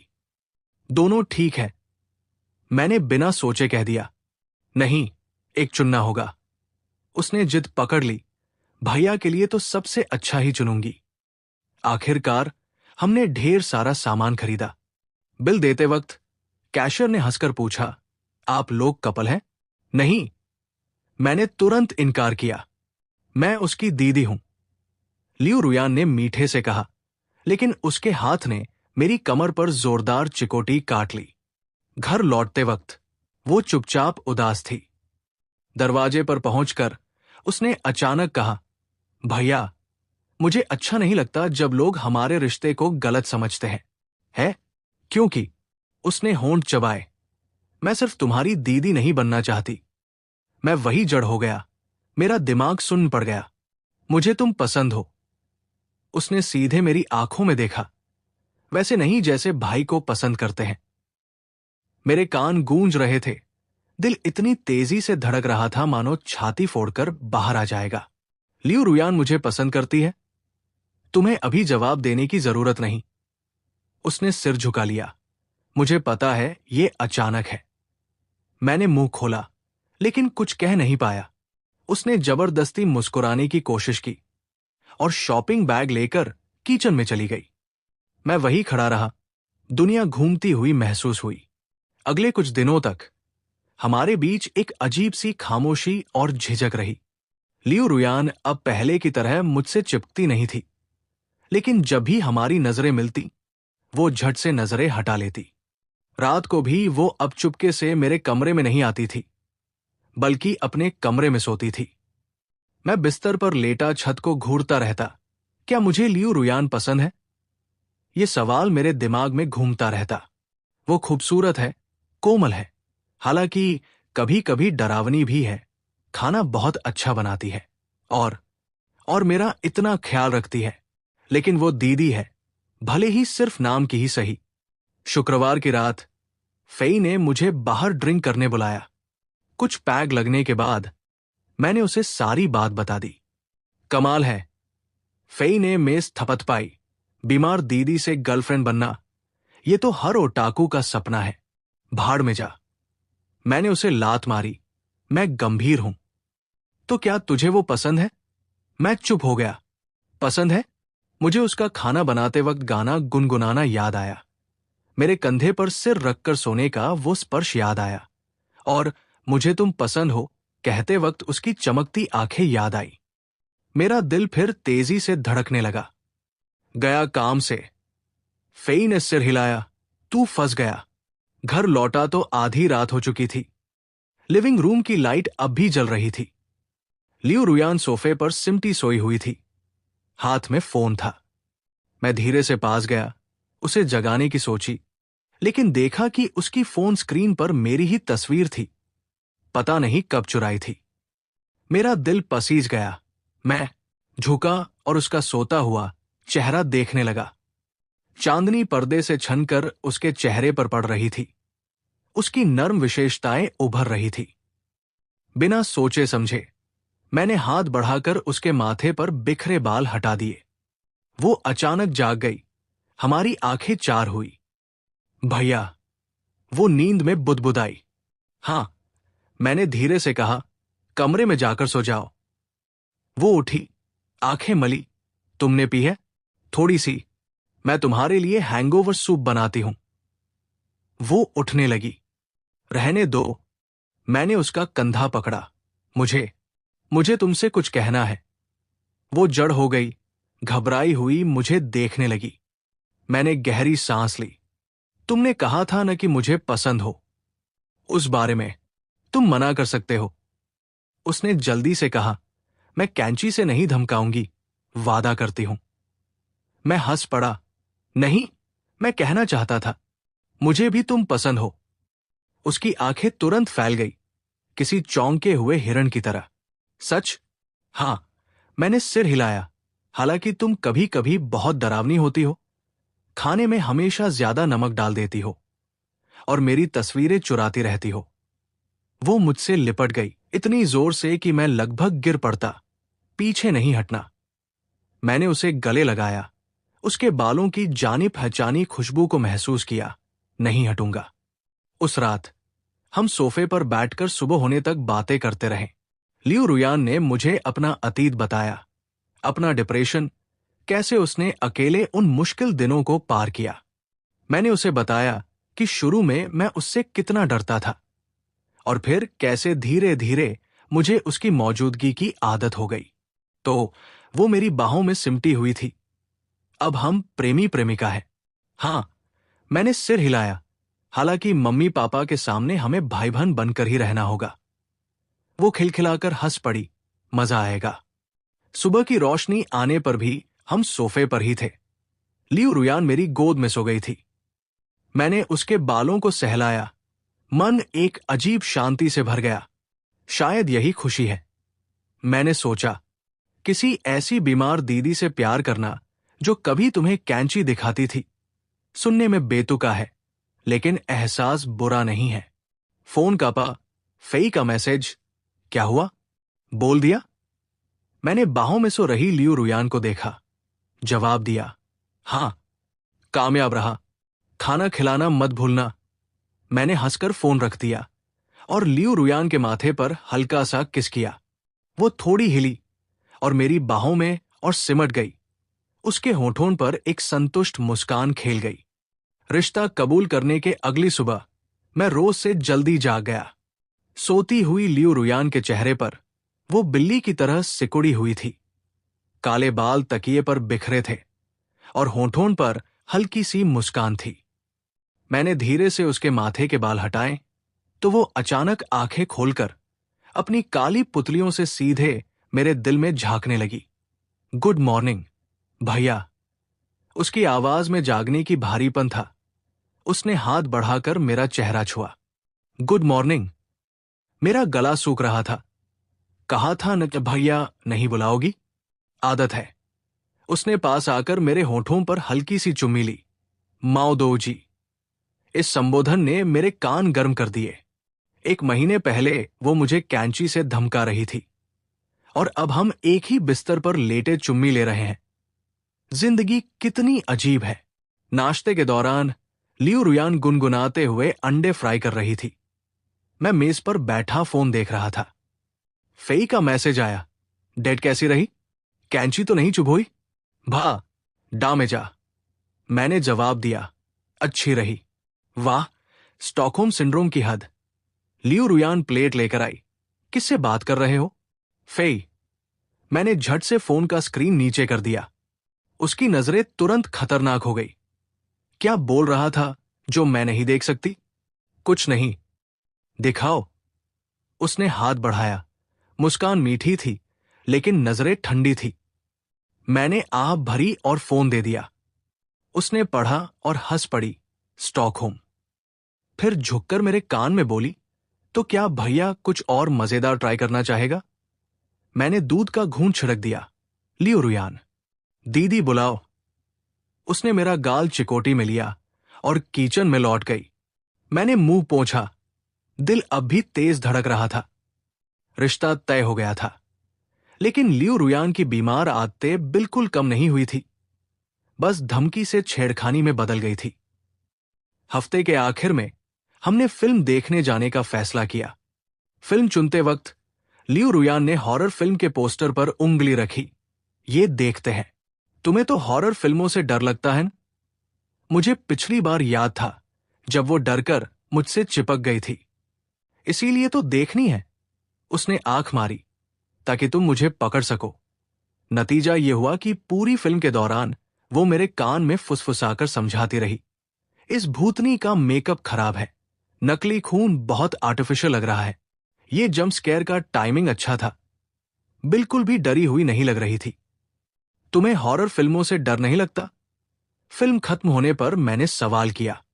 झूठ बोला था। वो मुस्कुराकर मेरी बाह से चिपक गई।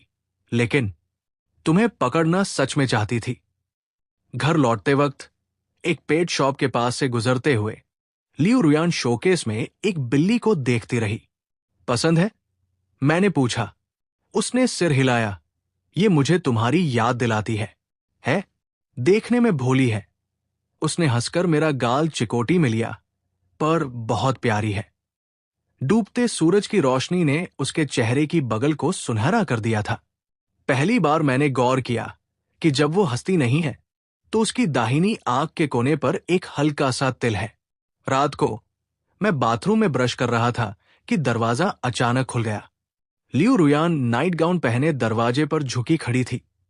दीदी की मदद चाहिए? नहीं, मैंने मुंह में झाग भरे भरे मना किया। अफसोस, उसने दुखी होकर आह भरी। लेकिन जाने का नाम नहीं लिया तो मैं तुम्हें ब्रश करते देखती हूं। मैं जड़वत ब्रश करता रहा, महसूस कर रहा था कि उसकी नजरें एक्सरे की तरह मेरे हर हिस्से को स्कैन कर रही है। ब्रश करने के बाद वो अचानक पास आई और सूंघा। पुदीने की खुशबू पसंद आई, और इससे पहले कि मैं प्रतिक्रिया करता, उसने मुझे किस कर लिया। इस किस में टूथपेस्ट की ठंडक और उसकी मिठास घुली थी, जिसने मुझे चकरा दिया। अलग होते वक्त उसने अपने होंठ चाटे। स्वाद अच्छा है। मैंने शर्म से लाल चेहरे के साथ उसे हटाया। संकी, सिर्फ तुम्हारे लिए संकी। वो हंसकर भाग गई। उसके नाइट गाउन का घेरा तितली के पंखों की तरह फड़फड़ा रहा था। रात में आधी नींद में मुझे लगा कोई मेरे बिस्तर पर आया है। लियू रुयान हमेशा की तरह मेरी बाहों में दुबक गई, लेकिन इस बार उसने धीरे से पूछा, आ सकती हूं? मैंने नींद में ही हूं की आवाज निकाली। वो एहतियात से पास आई। उसकी बाह ने मेरी कमर घेर ली, पहले से कहीं ज्यादा नरमी से। सुबह उठा तो देखा हमारी उंगलियां आपस में उलझी हुई थी, और सूरज की शनि उसके चेहरे पर पड़ रही थी। पहली बार मुझे लगा एक बीमार गर्लफ्रेंड होना शायद इतना बुरा भी नहीं है। मम्मी पापा के लौटने का दिन था। मैं और लियू रुयान लिविंग रूम में फिल्म देख रहे थे। ताले के घूमने की आवाज सुनकर हम दोनों झट से अलग हो गए। हालांकि मम्मी पापा हमारे रिश्ते को जानते थे, फिर भी उनके सामने प्यार जताना बहुत अजीब होता। हम आ गए। मां ढेर सारे बैग लेकर आई। तुम लोगों के लिए गिफ्ट लाए हैं। पापा ने हमें शर्माते हुए अलग होते देखा तो एक अर्थपूर्ण खांसी। आजकल के जवान। रात के खाने पर मां ने अचानक पूछा, रुयान, तुम्हारे परिवार वालों को तुम्हारे और माउदो के बारे में पता है? लियू रुयान की चॉपस्टिक रुक गई। मेरा कोई परिवार नहीं है। मेज पर खामोशी छा गई। मुझे पता था उसके माता पिता नहीं रहे, लेकिन कभी विस्तार से नहीं पूछा था। सॉरी, आंटी को नहीं पता था। मां ने शर्मिंदगी से कहा, कोई बात नहीं। लियू रुयान मुस्कुराई, लेकिन उसकी आंखों की चमक फीकी पड़ गई। मेरे पास माउदो है ना। रात में मैंने बगल के कमरे से दबी सिसकियां सुनी। दरवाजा खोला तो देखा लियू रुयान बिस्तर पर सिकुड़ी बैठी है। गोद में एक फोटो फ्रेम है जिसमें उसकी और उसकी मां की तस्वीर है। दीदी। मैं बिस्तर पर बैठ गया और उसे हल्के से गले लगा लिया। वो मेरी बाहों में कांप रही थी। कभी कभी मुझे अब भी वो दिन सपने में आता है। वह दिन, हादसे वाला दिन। उसकी आवाज जैसे बहुत दूर से आ रही थी। मां ने मुझे धक्का दे दिया। खुद मैंने अपनी बाहें कस ली। समझ नहीं आया क्या कहूं। भाषा ऐसे मौकों पर बहुत कमजोर होती है। माउदो। उसने ऊपर देखा। चांदनी में आंसू चमक रहे थे। तुम मुझे नहीं छोड़ोगे ना? नहीं। मैंने उसके आंसू पोंछे। वादा करता हूं। उसने मुझे जोर से गले लगा लिया, जैसे डूबता हुआ इंसान किसी तिनके का सहारा ले। उस पल मैंने उसकी सारी बीमार हरकतों के पीछे का डर समझ लिया। वह दोबारा किसी अपने को खोने से डरती थी। अगला दिन सोमवार था। मैं लियू रुयान से पहले जग गया। उसका सोता चेहरा देख मैंने कुछ करने की सोची। चुपके से उठकर किचन में गया। आज मैं उसके लिए नाश्ता बनाऊंगा। 20 मिनट बाद लियू रुयान धुएं की वजह से जागी। क्या बदबू है? ना, नाश्ता। मैंने शर्मिंदा होकर जले हुए अंडों को देखा। वो कुछ सेकंड ठिठकी, फिर जोर से हंस पड़ी। भैया बहुत प्यारा है। फिर पीछे से मुझे गले लगा लिया। लेकिन दीदी को बनाने दो। हम किचन में कंधे से कंधा मिलाकर खड़े थे। उसने मुझे सिखाया कि आंच कैसे कंट्रोल करते हैं, अंडे की सही पकावट कैसे पहचानते हैं। सूरज की रोशनी अंदर आकर इस सुबह को सुनहरा बना रही थी। सच में, उसने अचानक कहा, मैं हमेशा से एक घर चाहती थी, एक साधारण गर्म घर। मैंने उसका हाथ पकड़ लिया। अब तुम्हारे पास है। उसकी आंखें फिर नम हो गई, लेकिन इस बार खुशी से। दोपहर को मैं स्कूल गया। लियो रुयान सामान खरीदने गई। जाने से पहले उसने मुझे एक नोट पकड़ाया, याद करना। फेई ने यह देखा तो उल्टी जैसी शक्ल बनाई। तुम लोग थोड़ा कम नहीं चिपक सकते? जलन हो रही है। मैंने इतराकर नोट जेब में रख लिया। स्कूल खत्म होते वक्त बारिश शुरू हो गई। मेरे पास छाता नहीं था। सोच रहा था कि भीग कर भागना पड़ेगा। तभी गेट पर एक जाने पहचानी शख्सियत दिखी। लियो रुयान छाता लिए खड़ी थी। तुम यहां कैसे? मैं दौड़ कर गया। तुम्हें लेने आई हूं। उसने सहजता से मेरी बाह पकड़ ली। गर्लफ्रेंड की ड्यूटी। बारिश की आवाज में हम एक छाते में सटकर घर की तरफ चले। उसका कंधा मेरे कंधे से सटा था। कपड़ों के पार से गर्माहट आ रही थी। अचानक मुझे लगा, यह रास्ता थोड़ा और लंबा होता तो अच्छा होता। माओ दो, उसने अचानक कहा। Thank you. किस लिए? मुझे ऐसे ही स्वीकार करने के लिए। उसकी आवाज बारिश में लगभग दब गई। मुझे पता है, मैं कभी कभी बहुत डरावनी हो जाती हूं। मैं रुका, मुड़कर उसकी तरफ देखा। लियो रुयान हूं। मुझे ऐसी ही तुम पसंद हो। मैंने गंभीरता से कहा। बीमार हो या कोमल, सब तुम हो। उसकी आंखें चमक उठीं, जैसे रात के आसमान में अचानक तारे टिमटिमाने लगे। फिर उसने पंजों के बल उठकर बारिश में मुझे किस कर लिया। उस पल बारिश, राहगीर, पूरी दुनिया धुंधली पड़ गई। सिर्फ वो और ये किस रह गया। घर पहुंचे तो पूरे भीगे हुए थे पर हंसते जा रहे थे। लियो रुयान तौलिया लाई और मेरे बाल पोंछने लगी। हरकत किसी अनमोल चीज जैसी कोमल थी। माओ दो, उसने अचानक कहा। अगले हफ्ते मेरा फिर से चेकअप है। मैं साथ चलूंगा। इस बार शायद कुछ गहरी बातें करनी पड़े। उसने तौलिया से खेलते हुए कहा। मेरे अतीत के बारे में और डिप्रेशन के बारे में। मैंने उसका हाथ पकड़ लिया। कहा था ना, अब से हमेशा साथ चलूंगा। वो मुस्कुराई। मुस्कान बारिश के बाद की धूप जैसी थी। हां, रात को हम सोफे पर बैठे बोरिंग से टीवी शो देख रहे थे। लियो रुयान मुझसे सटी हुई थी और बीच बीच में मुझे अंगूर खिला रही थी। ये आम सी रोजमर्रा की जिंदगी मुझे अजीब सा संतोष दे रही थी। माओ दो, विज्ञापन के दौरान उसने पूछा, क्या हम हमेशा ऐसे ही रहेंगे? कैसे? साथ, ऐसे ही। मैंने उसके बालों पर चुम्मी ली। हां। उसने संतोष की सांस ली और मेरी बाहों में और सिमट गई। उस पल मुझे अचानक समझ आया कि खुशी क्या है। कोई जोरदार इश्क नहीं, बल्कि यही छोटी छोटी खुशियों का साथ। सोने से पहले लियो रुयान मेरे दरवाजे पर खड़ी रही। आज रात क्या मैं यहां सो सकती हूं? मैंने सिर हिलाया। वो खुशी से बिस्तर पर कूद पड़ी, जैसे कोई बच्ची जिसे मिठाई मिल गई हो। लाइट बंद करने के बाद उसने फुसफुसाकर कहा, गुड नाइट माओ दो। Good night Ruan. न कोई भैया, न कोई दीदी, बस माओ दो और लियो रुयान, दो कभी के अकेले साए, इस बरसाती रात में एक दूसरे से लिपटे हुए। लियो रुयान की मानसिक चिकित्सा का समय अगले बुधवार दोपहर 3 बजे तय हुआ। कैलेंडर पर इस तारीख को उसने लाल पेन से गोला किया था और पास में एक छोटा सा स्माइली चेहरा बनाया था। लेकिन जब मैं बुधवार दोपहर को घर पहुंचा तो देखा कि वो सोफे पर सिकुड़ी बैठी है। उंगलियां तकिए के सिरे को कसकर पकड़े हुए हैं। नहीं जाना। मैं उसके पास बैठा और धीरे से उसका हाथ थाम लिया। उसने सिर हिलाया। काले बाल मेरी बाह को छू गए।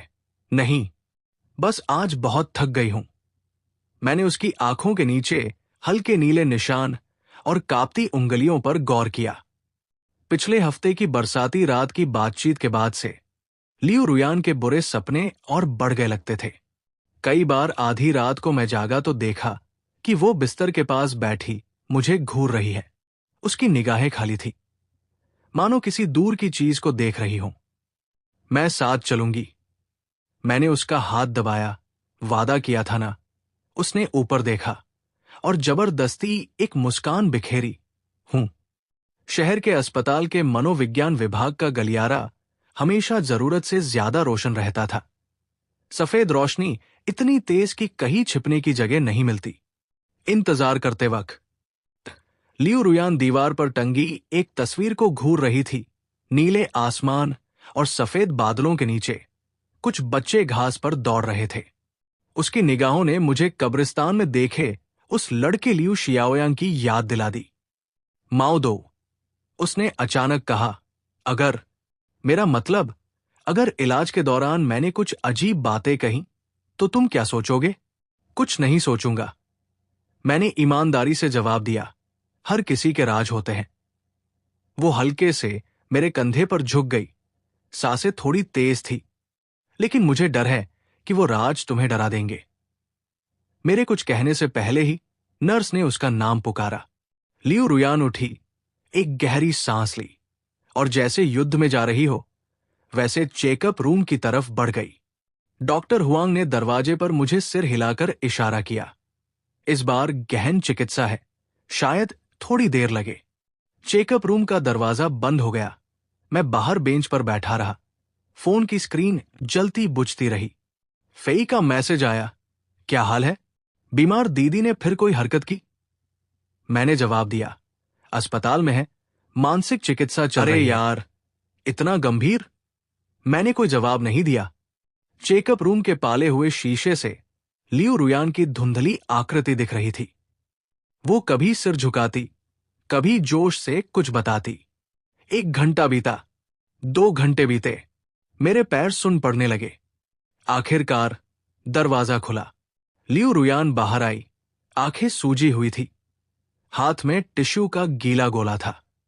उसने मुझे देखा, एक पल ठिठकी, फिर तेजी से मेरे पास आई और मुझसे लिपट गई। घर चले, उसकी आवाज मेरी छाती से दबी हुई आई। मुझे घर जाना है। टैक्सी में वो मेरे कंधे पर झुकी रही, बिल्कुल चुप। मैंने चुपके से उसका हाथ पकड़ लिया। हथेली ठंडे पसीने से भीगी थी। घर पहुंचकर वो सीधे बाथरूम में चली गई। पानी की आवाज काफी देर तक आती रही। मैंने दूध गर्म किया और लिविंग रूम में उसका इंतजार करने लगा। बाथरूम का दरवाजा खुला तो लियू रुयान मेरी टी-शर्ट पहने बाहर आई। बालों से पानी टपक रहा था। उसने दूध लिया और छोटे छोटे घूंट पीने लगी। निगाहें इधर उधर भटक रही थी। बताना चाहोगी? मैंने पूछा। उसने सिर हिलाया, फिर हाँ किया और आखिर में एक गहरी सांस ली। मैं शायद वैसी नहीं हूं जैसा तुम सोचते हो। मैंने उसे जारी रखने का इंतजार किया। शियाओयांग, मेरा भाई। उसकी उंगलियां कप के किनारे पर गोल गोल घूम रही थी। वो किसी कार दुर्घटना में नहीं मरा। मैंने सांस रोक ली। ये मेरी वजह से हुआ। उसकी आवाज रुई के फाहे जैसी हल्की थी। उस दिन हम सड़क के बीच में बहस कर रहे थे। मैंने उसे धक्का दे दिया। दूध का कप उसके हाथ में कांप रहा था। मैंने हाथ बढ़ाकर कप ले लिया, मेज पर रख दिया और फिर उसे हल्के से गले लगा लिया। उसका शरीर 1 सेकंड के लिए अकड़ गया, फिर वो मेरी बाहों में बिखर गई। मैं हर दिन पछताती हूं, हर दिन सोचती हूं, काश उस वक्त मैंने इतना गुस्सा नहीं किया होता। मैंने उसकी पीठ सहलाई, उसकी जोरदार सिसकियों को महसूस किया। इस पल मैं समझ गया कि वो मुझ पर इतनी जिद क्यों रखती थी। सिर्फ विकल्प नहीं, बल्कि प्रायश्चित। ये तुम्हारी गलती नहीं है, मैंने धीरे से कहा। दुर्घटनाएं हो जाती हैं। उसने ऊपर देखा, आंसू गालों पर बह रहे थे। सच में ऐसा सोचते हो? हूं। मैंने उसके आंसू पोंछे। और मुझे अभी कि तुम पसंद हो, फिर चाहे अतीत में जो हुआ हो। लियू रुयान की पुतलियां थोड़ी फैल गई, मानो मेरी बात पर यकीन नहीं है। ओ रहा था। फिर उसने मुझे जोर से गले लगा लिया। इतनी ताकत से कि मेरी पसलियां दर्द करने लगी। थैंक यू, उसने मेरे कान में फुसफुसाया। थैंक यू भैया। इस संबोधन ने मेरा दिल कांप दिया। इतना सब होने के बाद भैया शब्द अब उसके लिए सिर्फ विकल्प का लेबल नहीं रह गया था, बल्कि एक आत्मीय स्वीकृति बन गया था। रात में मैं बिस्तर पर लेटा था। लियू रुयान हमेशा की तरह चुपके से आई, लेकिन इस बार वो मेरी बाहों में समाई नहीं, बल्कि बिस्तर के किनारे बैठ गई। चांदनी ने उसकी दुबलिपतली आकृति को रेखांकित किया। माओ दो, उसने फुसफुसाकर कहा, क्या मैं तुमसे एक सवाल पूछ सकती हूं? हूं। अगर, मेरा मतलब, अगर किसी दिन तुम्हें पता चले कि मेरे और भी राज हैं, तो क्या तुम मुझे माफ करोगे? मैं उठ बैठा, चांदनी में उसके गंभीर चेहरे को देखा। यह इस पर निर्भर करता है कि राज क्या है। उसने अपने होंठ चबाए, जैसे मैं असल में एक और दवा भी लेती हूं। एंटीडिप्रेसेंट? नहीं, नींद की गोली। उसने सिर झुकाकर अपने कपड़ों के सिरे से खेलना शुरू कर दिया। जब से तुम्हारे साथ रहने आई हूं, रोज रात को लेती हूं, वरना बुरे सपने आते हैं। मेरा दिल बैठ गया। तो वो सारी शांत रातें जो हमने साथ बिताई थी, वो दवाओं के असर का झूठ था। और क्या? मैंने पूछताछ जारी रखी। और क्या छुपाया है मुझसे? वो हिचकिचाई, फिर जेब से फोन निकाला और एक एल्बम खोला। उसमें पूरी मेरी तस्वीरें थी, सोते हुए, खाते हुए, गेम खेलते हुए, यहां तक कि बाथरूम के पाले हुए शीशे के पार से ली गई धुंधली तस्वीरें भी। मैं रोक नहीं पाती। उसकी आवाज धीमी पड़ती गई। डर लगता है कि तुम अचानक गायब हो जाओगे। तो मैंने फोन लेकर एक एक तस्वीर देखी। सबसे पुरानी तारीख हमारी पहली मुलाकात के समय की थी। बीमार आते जाती नहीं। सनकी। मैंने फोन वापस किया। उसके कंधे सिकुड़ गए, जैसे सजा का इंतजार कर रही हो। लेकिन प्यारी है, मैंने आगे कहा। लियू रुयान ने झट से ऊपर देखा। अंधेरे में उसकी आंखें चमक रही थी। तुम नाराज नहीं हो? हूं। मैंने जानबूझकर सख्त चेहरा बनाया। अगली बार खींचनी है तो बता दिया करो, मैं अच्छा पोज दे सकता हूं। वो मुझसे लिपट गई, हंसते हंसते रोने लगी। वादा करती हूं, अब से हमेशा बताऊंगी। मैंने उसके बाल सहलाए और सोचा, शायद यही है दुख और खुशी का मिलाजुला एहसास। एक बीमार गर्लफ्रेंड के साथ रिश्ता निभाने के लिए सच में मजबूत दिल चाहिए। अगला दिन हफ्ते का आखिरी दिन था। हमने मनोरंजन पार्क जाने का फैसला किया। लियू रुयान ने सफेद ड्रेस पहनी थी। बाल ऊंची पोनीटेल में बांधे हुए थे। बिल्कुल एक आम कॉलेज स्टूडेंट जैसी लग रही थी। अगर आप इस बात को नजरअंदाज करें कि वो मेरी बाह से इस कदर चिपकी हुई थी, मानो जाने नहीं देगी। वो लड़की, उसने मेरे कान में कहा, 5 मिनट से तुम्हें घूर रही है। मैंने उसकी नजर का पीछा किया। वहां एक गुब्बारे बेचने वाली कर्मचारी थी। वो तो अपना काम कर रही है। काम करते हुए तुम्हें क्यों देख रही है? उसने आंखें सिकोड़ी। जाकर पूछूं क्या? रहने दो, मैंने उसे रोका। चलो फेरिस व्हील चलते हैं। ऊंचाई पर बंद केबिन में उसने आखिरकार चैन की सांस ली। जब फेरिस व्हील सबसे ऊपर पहुंचा और पूरे शहर का नजारा दिखने लगा, लियू रुयान ने अचानक कहा, माओ दो, मैं दवा बंद करना चाहती हूं। नींद की गोली? हूं। वो दूर देख रही थी। डॉक्टर हुआंग ने कहा, अब वक्त आ गया है खुद सोने की कोशिश करने का। मैंने उसका हाथ पकड़ लिए। मुझे क्या करना होगा? मेरे साथ रहना। उसने मुड़कर मुझे देखा। आंखों में दृढ़ता थी। जब बुरे सपने आए तो मुझे जगा देना। मनोरंजन पार्क से लौटने के बाद लियू रुयान ने सचमुच नींद की गोलियां फ्लश कर दी। उस रात वो तकिया लेकर मेरे दरवाजे पर खड़ी थी। आ सकती हूं? मैंने खिसक कर उसे जगह दी। वो एहतियात से लेटी और पहली बार की तरह धीरे से पूछा, तुम्हें पकड़ कर सो सकती हूं? मैंने सिर हिलाया। वो पास आई। उसकी बाह ने मेरी कमर घेर ली, सिर मेरी छाती पर रख दिया। इतने करीबी मुद्रा ने हम दोनों की धड़कनें बढ़ा दी। गुड नाइट भैया, उसने फुसफुसाकर कहा। Good night, Ruan. दवा के बिना रात उम्मीद के मुताबिक शांत नहीं रही। आधी रात को सिसकियों की आवाज से मेरी नींद खुली। लियू रुयान मेरी बाहों में कांप रही थी। आंसुओं से मेरी टी शर्ट भीग गई थी। रुयान, रुयान। मैंने उसे हल्के से हिलाया। वो चौंक कर जागी। पुतलियां बिखरी हुई थी। शियाओयांग, सॉरी, मैंने जानबूझकर नहीं किया। ये मैं हूं। माओदो, मैंने उसका चेहरा थामा। तुमने बुरा सपना देखा। वो कुछ सेकंड तक खोई खोई सी मुझे देखती रही, फिर मुझसे जोर से लिपट गई। मैंने सपना देखा कि तुम भी मुझे छोड़कर चले गए। मैंने उसकी पीठ थपथपाई, बच्चे को सुलाने की तरह धीरे धीरे सांत्वना दी। धीरे धीरे उसकी सांसें स्थिर हो गई, लेकिन उंगलियां अब भी मेरी टी शर्ट का कोना कसकर पकड़े हुए थी। सो जाओ। मैंने उसके माथे पर चुम्मी ली। मैं यही हूं। सुबह की धूप आने पर लियू रुयान अब भी गहरी नींद में थी। मैंने धीरे से उसके माथे के बाल हटाए। देखा कि उसके होठों पर एक संतुष्ट मुस्कान है। इस पल मुझे अचानक समझ आया कि डॉक्टर हुआंग स्वस्थ होने का मतलब क्या बताती थी। आघात को भूल जाना नहीं, बल्कि उसके साथ जीना सीखना। नाश्ते के दौरान लियू रुयान का मूड अच्छा लग रहा था। वो गुनगुनाते हुए अंडे फ्राई कर रही थी और बीच बीच में मुड़कर मुझे देखकर मुस्कुरा देती थी। खिड़की से आती धूप ने उसे सुनहरा कर दिया था। माओदो, उसने अचानक कहा, मैं शियाओयांग से मिलने जाना चाहती हूं। मैंने सिर हिलाया। मैं साथ चलूंगा। कब्रिस्तान में लियू रुयान ने अपने भाई की कब्र पर सफेद गुलदाउदी रखी।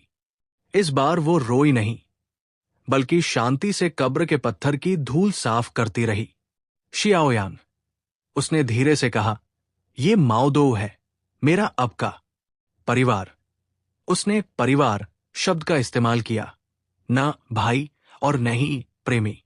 इस शब्द में और भी कई संभावनाएं थी, और उससे भी ज्यादा वजन।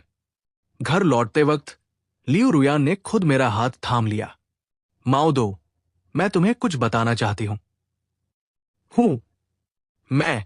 मैं जल्द ही दवा बंद कर सकती हूं। उसकी आंखें चमक रही थी। डॉक्टर हुआंग ने कहा मैंने बहुत तरक्की की है। मैंने उसका हाथ दबाया। ये तो बहुत अच्छी खबर है। और वो हिचकिचाई। मैं नौकरी ढूंढना चाहती हूं। हमेशा तुम्हारे भरोसे नहीं रह सकती। ये सुझाव सुनकर मुझे हैरानी हुई। जब से मेरे साथ रहने आई थी, लियू रुयान लगभग घर से बाहर ही नहीं निकली थी। उसकी पूरी जिंदगी मेरे इर्द गिर्द घूमती थी। अब वो बाहर निकलकर अपनी दुनिया बनाना चाहती थी। क्या करना चाहोगी? मैंने पूछा। Coffee shop? Book store? उसने सिर झुकाकर सोचा। या फिर मनोवैज्ञानिक परामर्श सीखूं? क्यों? मैं हम जैसे लोगों की मदद करना चाहती हूं। इस शब्द ने मेरा दिल गर्म कर दिया। उसने हमारी किस्मत को एक कर दिया था। रात को हम सोफे पर बैठे फिल्म देख रहे थे। हॉरर फिल्म के डरावने सीन में लियू रुयान ने हमेशा की तरह मेरी बाह पकड़ ली, लेकिन इस बार उसने डरने का नाटक नहीं किया, बल्कि दिलचस्पी से निर्देशक की तकनीक का विश्लेषण करने लगी। ये शॉट बहुत बनावटी है। उसने स्क्रीन पर उंगली उठाई। जंप स्केयर को और अप्रत्याशित होना चाहिए। मैंने उसका एकाग्र चेहरा देखा और अचानक एहसास हुआ कि जो बीमार दीदी मुझे कैंची से धमकाती थी, आधी रात को मेरे बिस्तर पर चढ़ाती थी, वो धीरे धीरे एक सामान्य सपने देखने वाली लड़की में बदल रही है। और इस प्रक्रिया का हिस्सा बनना मेरी किस्मत में था। सोने से पहले लियू रुयान मेरे दरवाजे पर खड़ी रही। आज रात मैं अकेले सोने की कोशिश करूंगी। मैं थोड़ा हैरान हुआ। पक्की?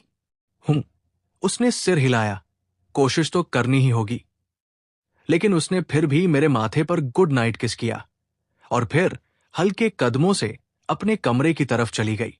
उसकी जाती हुई पीठ देख मेरा दिल एक साथ संतोष और एक अजीब सी कमी से भर गया। आदत सच में बड़ी डरावनी चीज है। आधी रात को मैं आदतन जाग गया। देखना चाहा कि वो ठीक से सोई है या नहीं। उसके कमरे का दरवाजा खोला तो देखा वो शांति से सो रही है। चांदनी उसके निश्चिंत चेहरे पर पड़ रही है। बेड साइड टेबल पर एक फोटो फ्रेम रखा था जिसमें पिछले हफ्ते मनोरंजन पार्क में ली हमारी सेल्फी थी। मैंने धीरे से दरवाजा बंद किया और अपने बिस्तर पर लौट आया। इस बार करवटें बदलते हुए मेरी नींद उड़ गई।